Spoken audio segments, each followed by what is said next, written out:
আসসালামু আলাইকুম। দেখেন আমি রাতে নাইট ডিউটি করতেছি। ডিউটিতে দেখেন এই রাতের বেলা কি পরিমাণ মশা, মানে এত পরিমাণ মশা যে কোথার থেকে আসে আল্লাহই জানে। সিরিয়াস পরিমাণ মশা। দেখেন আমার পায়ের দিকে তাকান, আপনারা দেখেন মানে কি পরিমাণ মশা কি করতেছে দেখেন।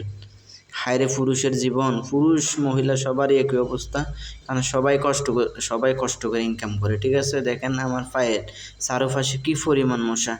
মেডিসিনও মারে, মশার ওষুধও মারে, কিন্তু মশার ওষুধ মারলেও কিন্তু এগুলা মশা কমে না। বুঝলাম না কিসের মশার ওষুধ মারে। এই জন্য চারপাশে পরিষ্কার রাখা উচিত। বাসার চারপাশে পরিষ্কার রাখলে তারপর হচ্ছে সরকারের উচিত রাস্তাঘাট জঙ্গল মঙ্গল এগুলো কেটে পরিষ্কার করানো।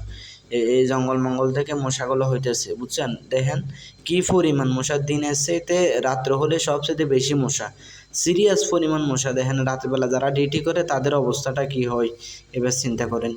কি একটা কষ্ট, মানে রাত্রে হলে, দিনে তো মশা আছেই, কিন্তু রাতে হলে মানে ঢাকা শহরে এত পরিমাণ মশা ডিস্টার্ব করে অবস্থা খারাপ করে ফেলে সবার।